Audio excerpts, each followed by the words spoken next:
So now we're going to talk to Tatiana Walker, who uh, will be joining us. She's a doula. And I know that after hearing that news from the Queen about the average woman in Uganda has 7 children, you would be a busy doula. Yes. Don't think I'd get much sleep, but Yeah, that's a good thing. because it's interesting how birth rates, are declining everywhere. Mhm. But it doesn't sound like that's happening there. Tatiana, I want to thank you. You're an infant care specialist and Mhm. in birth and postpartum doula. Tell us what a doula is. This is my favorite question because everyone always answers it differently. For me, I say that a doula is a megaphone. We're here to amplify your voice to help you achieve the birth that you want. A lot of births, when they're not a doula attendant, they can fall into the realm of not being present because they're going through a really tremendous emotional and physical trial, and it's very hard to keep your brain in the game. Your doula is there to help you follow your they're there to follow your lead and help you achieve everything that you need, but also keeping you grounded to your body. But we're talking in perspective to with childbirth. Yes. Is that correct? Okay. All right. Mhm. Just want to make sure that, I mean, I know that, and I think other folks do too, but I just wanted to be very clear.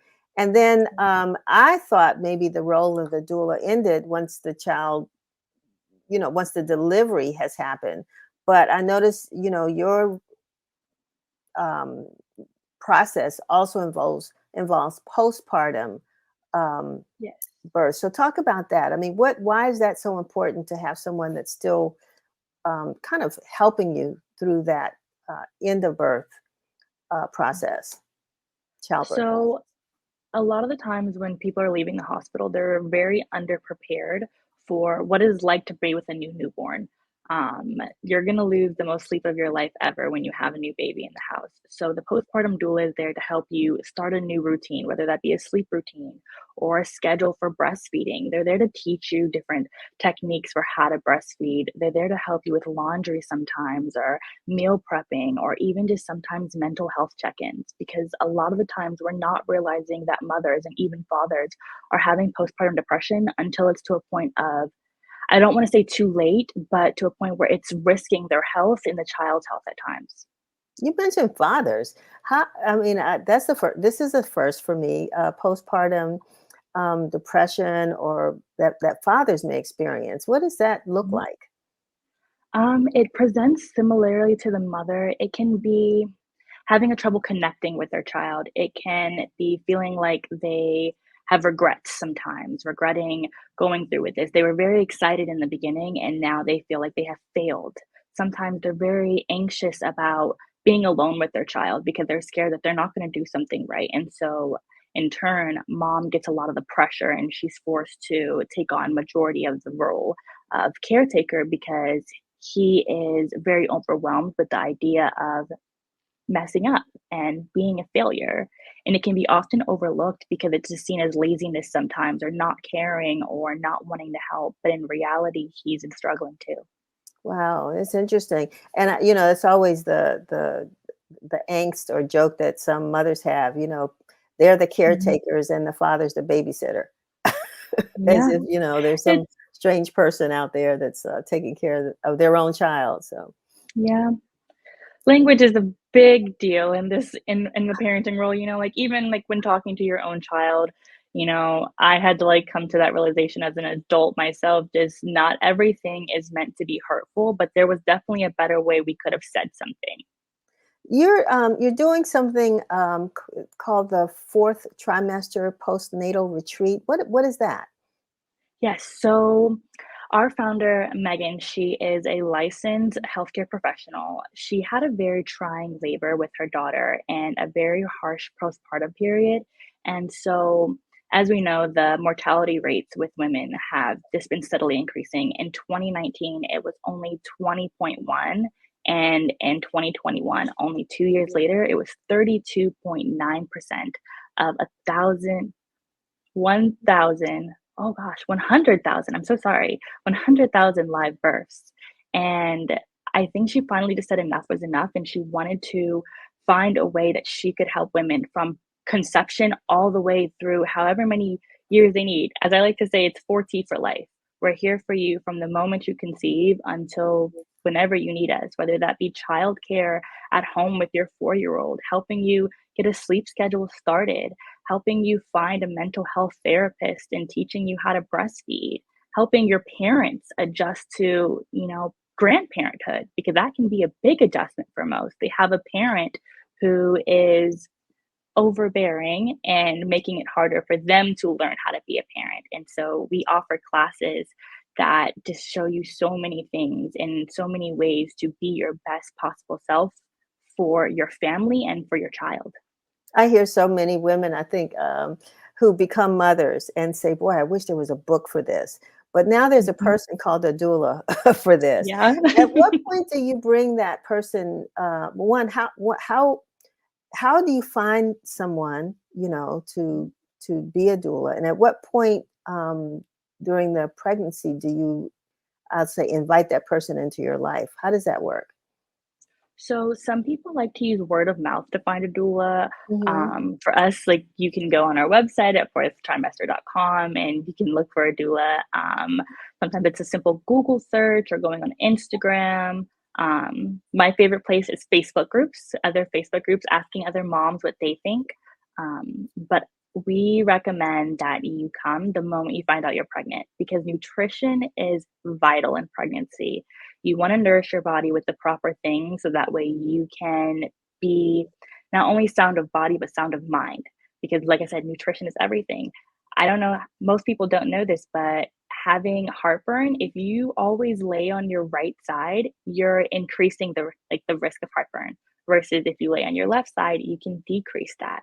And getting a doula earlier in the game allows you to learn all these things so that way you know how to manage your pregnancy for yourself instead of those short 30-minute doctor visits where you checked off all the boxes of being okay and then you're sent on the way to figure out the rest for yourself.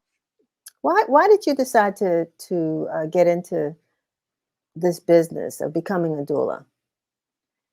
That is the hardest question I've ever had to answer because it's always been a calling. I've always wanted to be a midwife. I've always wanted to be in labor and delivery. It's just something I've always wanted to do.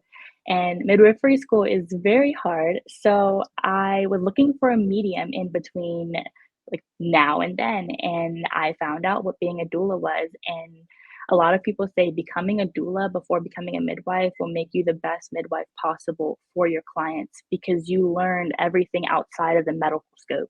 You learn how to calm someone, the natural ways to induce labor or to help labor progress. You learn how to communicate with people and make them feel empowered and to trust themselves.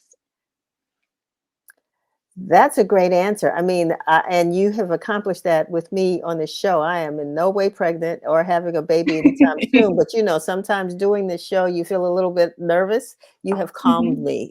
So I Oh, thank appreciate you. that. It works. It works. So one area, and again, running out of time as usual, but Yeah. when it comes to which we don't often think about, maybe it's this the queer and BIPOC community.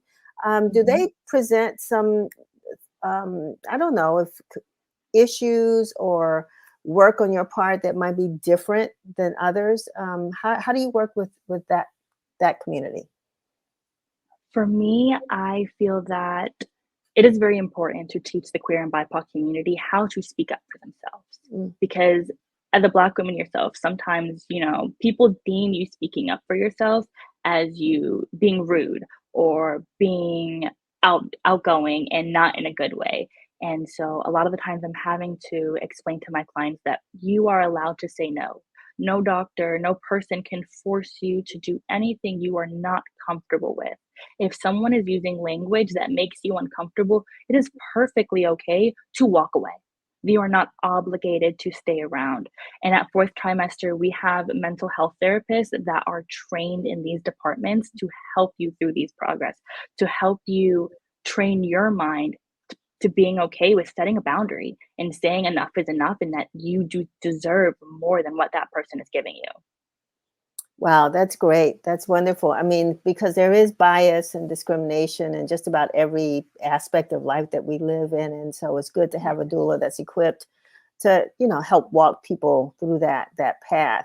I think, and this is a joke, and then I'm going to let you leave. But I think when I had my first son, and I'm in not yet in the delivery room, and the doctor's telling me it's too early to push, and my father came in and said, "He can't tell you what to do.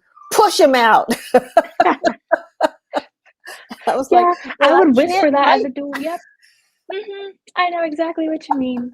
I know So I've been I in would that have loved situation to. so many times. I would love to have had you in the room to say, "Look, doc, this let's just let Well, her." you know your body better than anyone ever could. You're the only one feeling everything in those moments. A doctor Yeah, could see it, but you're the one feeling it. If you right. feel like you have to push that baby out, it might be time to push that baby out. Well, I was like, do I listen to the doctor? Do I listen to a father? Do I listen Mhm, to myself? And that's what you're saying. Listen to your own mhm. body. And Yes, but having someone like yourself there, I'm sure is just a great thing. I want to thank you for joining us and having this conversation during Women's History Month. I mean, there's a whole history about, like you say, midwifery and the roles that midwives have played in birth that we are beginning to find more acceptable again today. mhm. And then the role of doula. So this is a great time to have that conversation. We appreciate you joining us. Absolutely. Thank you for the opportunity for, like, letting me talk. Sure, sure. Mhm. Well, have a good day. I know you have some babies back there that you have to attend to. Yes. Mhm. Okay, have a good day. Bye. All right, thanks a lot. We're going